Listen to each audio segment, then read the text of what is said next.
Alright guys, second post on the new YouTube page video log. Please try to ignore the sound of my dogs over there eating rawhides. I had to do something to keep them amused while I tried to make this little recording. So what I want to do today is get caught up on some of my Mailday posts. A couple of these I think I've already written about on I Feel Like a Collector Again. Some I haven't. And part of the Maildays are a big part of the reason I've been wanting to do this, because I get them and I sit on them until I scan them, write them, do those kind of things. And I just get really backed up on being able to do what I actually want to do with my collection. So that's why we're doing this. I've definitely got more than a handful today. Some of them going forward will be smaller. I'm actually going to do one tomorrow that's just one trading card database trade. But in the meantime, most of these were smaller, other than a Calm Sea order that I have. So let's give it a whirl. Let's get going and let's see if this turns out right. So the first thing I'm going to open is on Trading Card Database. I had posted in the forum that I was looking for the buybacks. If you followed my blog, you know I took some inspiration from Shane at Shoebox Legends, and I've decided to start a Franken set of buyback cards. I probably have 400 in my possession right now. I actually just paid for a big purchase the other day of more. So at some point I'll actually get to start on the project itself. At this point I've just been acquiring. But he mentioned that he had some that he didn't need that he could send me. So I said, okay. That was Kerry from Cards on Cards. If you're in the blogging community, you know who he is. But also, like I said, I found him on Trading Card Database, and that's where he commented. So he sent these cards to me. It wasn't a trade. It was just send them to me. So I've got some things I'm going to send back. Carry, those will be coming out to you soon. The thing I found interesting was, hope you can use some of these, or how about all of them? So, first card. I'm a WVU grad, if you don't know.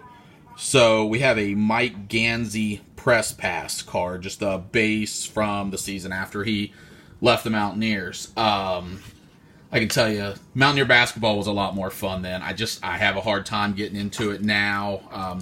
So many transfers. That team with Gansey, Pittsnoggle, Air Bear. Gansey was a transfer in, but most of those guys played there for 4 years, and I actually miss that about college basketball, and I miss those old Big East Atlantic 10 opponents. This Big 12 thing is just not doing it for me. So then he must have taken a look through my need list on Trading Card Database, and he sent me some Gypsy Queen from last year. I'm still trying to piece that set together. So we've got Andrew McCutcheon, Matt Strom, I guess,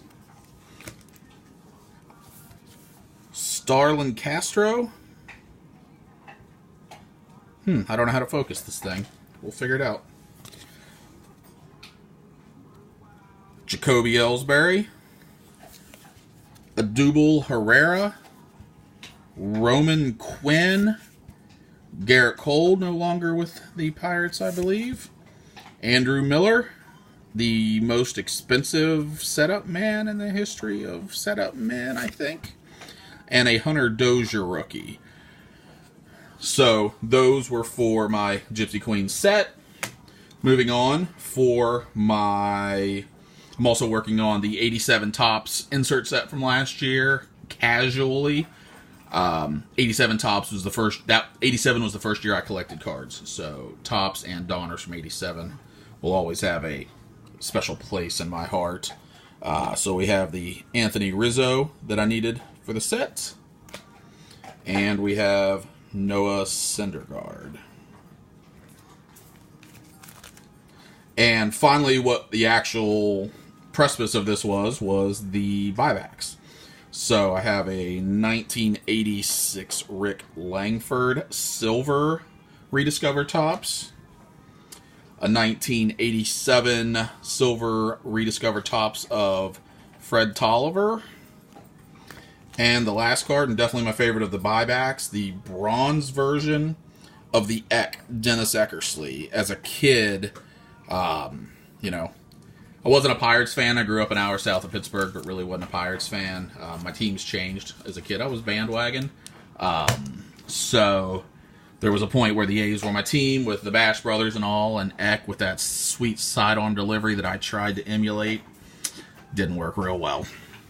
So that is the first of the mail days. Thanks, Carrie. I do have some stuff already pulled for you. Just got to get it all put together, packed up, shipped out. But you should be seeing that sometime soon. Second pickup, if you follow me, you know that I have moved a lot towards the pre-war, and I've become a big fan of the T206 set. So this card I picked up on Facebook from a reputable seller that I also know is on Net54. So this is Woody Thornton. He is a Southern Leaguer, so those cards are a little tougher to come by. And it's got an old mill back, which is of the three in the T206 set, the second toughest back, the middle back. This card is actually I actually had this card with the same back already, but this one is in much better shape. Let's see, here's my binder here.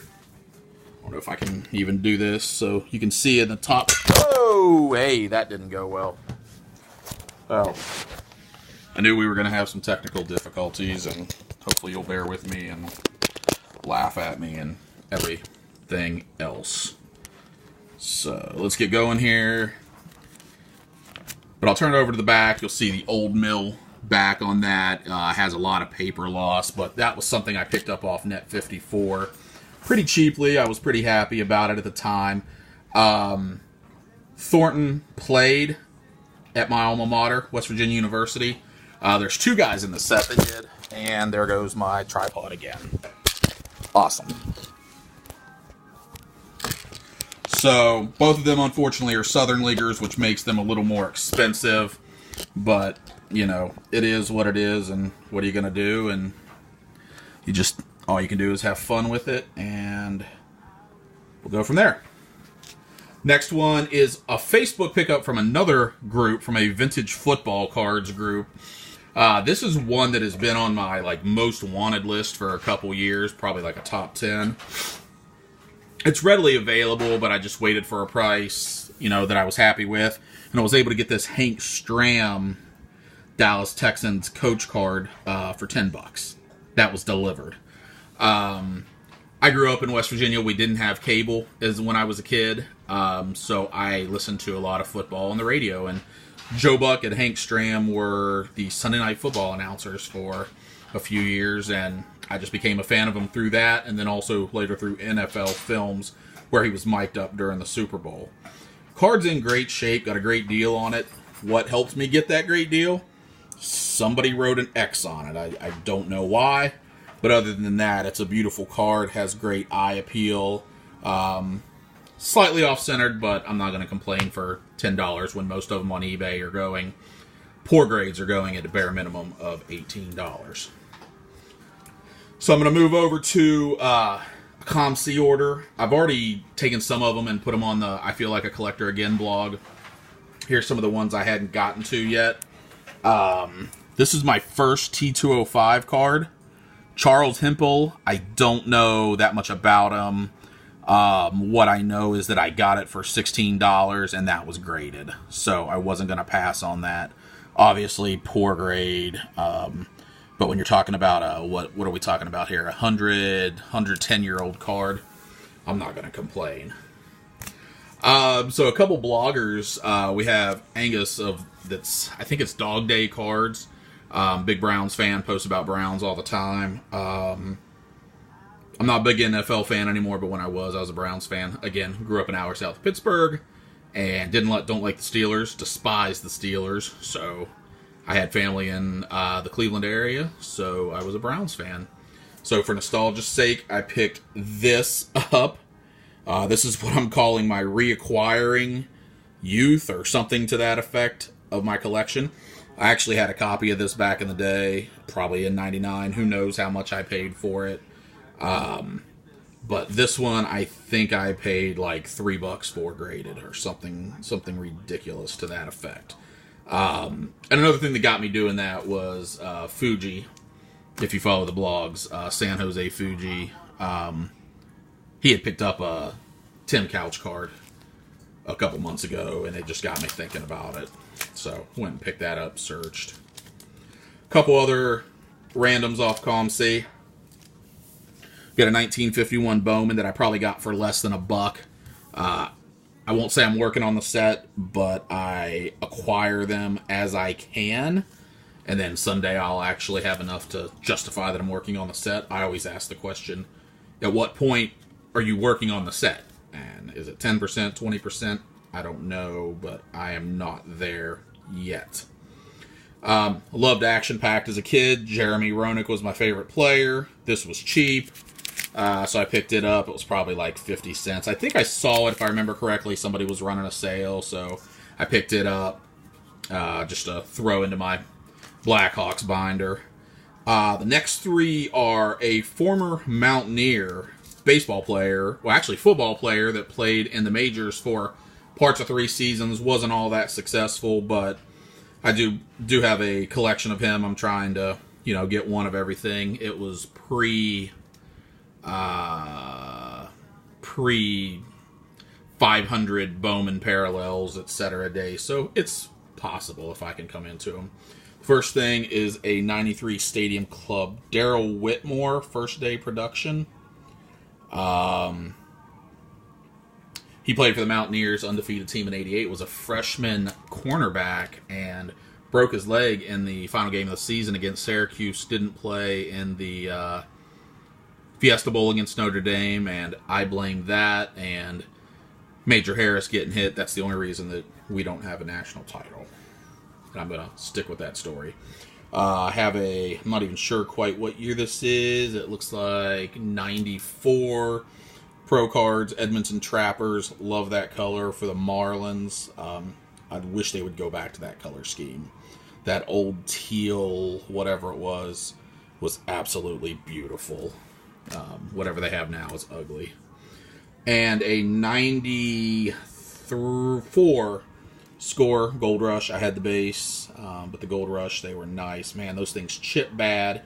Not only did they chip, the worst part of these things as a kid, or them not even being in sleeves now, these things pick up fingerprints like crazy. I don't know who else out there has any of them and has noticed it. Going to move over to hockey. I'm not really doing as much hockey anymore, but the Blackhawks had Alex DeBrincat, a rookie this year, so I've been picking up a few of those as I can. I busted some early in the season and then kind of decided to move away from the modern. So this Parkhurst, I actually was able to put a set of those together. Out of 5 blasters from Walmart. These were retail US Walmart exclusives. And I was able to get every card, but I took the DeBrincat and moved it into my DeBrincat collection, so I needed to pick up one for the set. So this will go into the set. Next two, I probably got these for about $0.25. The prices have come down since. These are the O-Pee-Chee Update Marquee Rookies. If you look at the numbering on them, they're number 645. The regular set, the O-Pee-Chee set that comes out in August, goes to 600, and then in Series 2 Upper Deck, these are inserts that are added in, so I was able to get those cheaply. They show up on e-Pack, get moved over to ComC, so you're able to get those cheaply. Last thing from this ComC order, nothing special on who it is or anything, it's a Score Black from that set. Those are supposedly 1 per case. I don't know if that's actually accurate or not. They seem like they may be a little more plentiful, but it is the most scarce, the most rare of the parallels from that Score set. And in a project that I'll never complete, I would like to try to put that set together. I actually have a couple of boxes that I'll break in the future, and I pick up cheap commons as I can on ComC, or if I see them at a card show, which I don't think I've picked up any from card shows, but on ComC, if I can get them for $1 or so, I go ahead and pick those up. The next item here in an envelope is, okay, this was from Sport Lots. One of the cards, the first card I'll show you in particular, is what got me, and then just because of the multiple shipping, I went ahead and picked up the couple of other cards. So, 53 Topps Jim Fridley. I actually have, I think this is my 5th copy of the card. Like I said with Woody Thornton before, he played baseball at WVU. He would have been in the late 40s, early 50s. This isn't his rookie card. His rookie's from the 52 Topps set, and I'd love to get that, but it is one of the high series cards. Beat up, bent, creased, well-loved, whatever term you want to use, collector grade, bicycle spoke copies of his card are still $75 to $100 in the 52 Bowman set. This 52 Topps, not 52 Bowman. This 53 Topps I was able to get for 75 cents. So, not going to pass those up. 2 other cards, since I got that, 2 other cards I added on. A 59 Topps Dawn Drysdale. Has a couple of creases across it. It's obviously would grade very poorly. But when you get this card for a quarter, it's hard to really pass on that. Let's just be honest. And then on the flip side of that, a card I paid another quarter for, 76 Topps Gary Carter. Why would I get a 76 Topps Gary Carter? When I started collecting, my parents were very supportive of what I did. It kept me out of trouble. And I would say that was this is one of the first vintage, and for me at the time, quote-unquote, big cards that I remember having. It was probably like a $5 card or something. Got rid of that somewhere along the line in one of my card purges. So when I saw it for a quarter, I decided to pick it back up. So I paid, for those 3 cards, I paid a combined $1.25 for the cards and $1.25 shipping. No, I think I paid a little more in shipping. But I wasn't going to pass those up for $1.25, and even if it's $3 shipping, still seemed like a deal to me. Next bubble envelope here is a pickup from Net54. It was an auction. So, I love this note that he mentioned when I had, or what he wrote on the outside when I sent him the email. He said, "Thank you and enjoy the card. I agree with you. Obax are the T206 of the Pacific Coast. Cheers, Mike." So what this is my first Obax card. I don't know much about those. I don't have much desire to acquire a ton of them. But for the price, I was happy to get it and add something. I'm not a type collector, but it's still a cool piece to add. I think I paid $12 with shipping or something to that effect, maybe $15 after shipping. But it was just cool to have. Mike is a reputable seller, so I had no concerns about spending that money on something I really didn't know that much about. Like I said, it was just a random auction in the net54baseball.com forums. But I know of him. I know that he sells a lot, so he's reputable. The last card, Mailday, I have is one that I actually wrote about, but I just want to show it off again because I've been looking for this card for a couple years. It's the month of May. It's Indy 500 time. And I was able to find a card that I've been looking for, like I said, for a couple years. After reading a couple of books, even though I never saw Lloyd Ruby race, just learning about the man, he's from Wichita Falls, Texas. I live in the Fort Worth, Dallas area now, and it's about 2 hours from here. But as I've read books about the man, before Michael Andretti, he was considered the best driver ever at Indy to never win the 500. So, still one of the greatest drivers ever. What's interesting about these, you can see the card back there. A couple things that are interesting about these cards, and if you saw my post, you'll know that I had cards in air quotes. Let's compare this to an actual trading card size. So there you go. There's a card I showed you earlier, a normal standard. So this is basically double the size of those. These are, if you saw the front, it says compliments of Marhofer. I don't remember how you actually say that. That was a meat company in Indianapolis. What these were, apparently, is these were attached to packages of meat, and I believe I read somewhere that they were attached to packages of hot dogs. So, luckily mine does not smell like 60-year-old hot dogs. This is from 1962, I believe is the year. I know that has to be the earliest because it does say he's a 61 winner on the back. But this is one of Ruby's only. This is only 2 cards that I know of, and I use cards in air quotes with this piece. One of only 2 from his actual racing days. There were some, tribute sets later on that he was a part of. Not really sure how I'm going to store that card. It's definitely different and inconvenient, but it is what it is. So those are the only cards I have. I say only, but there was multiple mail days there. A couple other things I was going to show off. Like I said, I'm a vintage guy, so this came last week. I don't know if any of you actually look at this, the Beckett Media Vintage Collector. The thing I love about this is it does have a price guide-ish in there. It's not a big price guide, but it has articles on old sets, old information. I felt it was a lot better at the beginning, but I feel like it's getting very weak. A lot of stuff I don't care about. For example, in this issue, Secretariat's defining moment. I do not care about horse racing. I collect sports cards.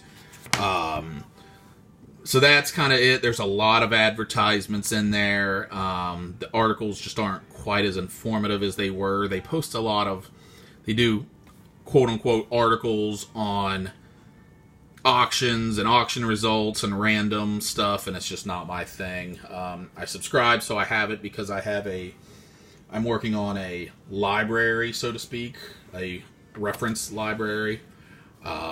So I go ahead and continue to get that. I have every copy since it started a couple years ago.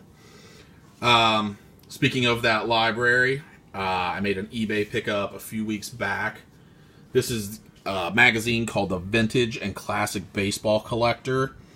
This is not in production anymore, but you can occasionally on eBay find old copies, and I went through and selectively picked, it appears, 7 copies. I picked the earliest copies. The seller, who I think, based on the eBay name, may have been someone that was very involved with this. Maybe it was the printer, I'm not sure. I picked the first, I think, 3 copies, and then I was selective on what the content was on the other ones. I think it ran up to about 60 or 70 issues, and someday I hope to have them all. So we have the one I showed you, that's issue 3. Maybe I picked up the first 5. There's issue number 4, and as you can see inside, black and white, but a lot of text. Not a lot of advertisements. A little bit there, but definitely not if we go back to Beckett. I mean, it is just ad city. Now there's an article, but ads. Article, ads. Just brutal. Picked up issue 9. If you're into vintage cards, this has an article by someone that I don't care for, Keith Olbermann, but how many cards in the T206 set? If you know much about T206, we always seem to be learning new things. But it'll be interesting to read that. I can't even follow Keith Olbermann on Twitter because he's such an idiot. I wish he would have just his own card account so I could follow him there. But, crap in one hand and hope in the other and see which one fills up first. Oops. Number 10. Obviously, we got the Wagner on the front, the T206. I'm trying to learn more about the set. I think I'm a pretty smart guy. I'm an analytical guy, but there's so much information out there, and it's just so hard for me to digest it all and take it in. So, again, I like having these reference pieces. Number 12. Can't remember what exactly was in here, which was why I got that one. Number 1. Which surprisingly did not talk about the T206, or it was not one of the features of it. I guess I would just think of Vintage and Classic Baseball Collector magazine would be your number 1. And finally, number 2. Like I said, if you're into vintage things, it's just the reference point, some things I can learn and have references to go back to when I have questions about a card that I find on Net54 or eBay or whatever the case may be. About to wrap this up. I'm just going to throw at the end. I'm probably going to do this on most posts. Maybe just a card or two of things that I have that I'm looking to move. Capitals last night advanced to the Stanley Cup final, so they will be playing the Vegas franchise. So I have a couple of nice Ovechkin cards that I'm looking to move if anybody's interested. The first one is, I'm going to say from about 4 seasons ago. Oh, here we go. 13-14 Panini Contenders. It is a 6s auto. So you have autographs of Alex Ovechkin, Martin St. Louis, Shea Weber. Then on the back side, you have either Hall of Famers or future Hall of Famers. Teemu Selanne, Joe Sakic, and Ray Bourque. So you have those 3, and then on the front you got, you may have 6 Hall of Famers there. St. Louis, I think, might have a shot, and Weber, you would like to think, has a shot too. So this card I have for sale. If you're interested, you can email me at beansballcardblog@gmail.com. Otherwise, I'll just keep it in my showcase at local card shows until I can sell it. And the second one I have, the second nice Ovechkin, it's not an autograph or anything, but it is a super short print. I believe Upper Deck, they did a blog post in the last week, and they call them Easter eggs or something. So what this was from last year's Parkhurst set. These were unannounced inserts.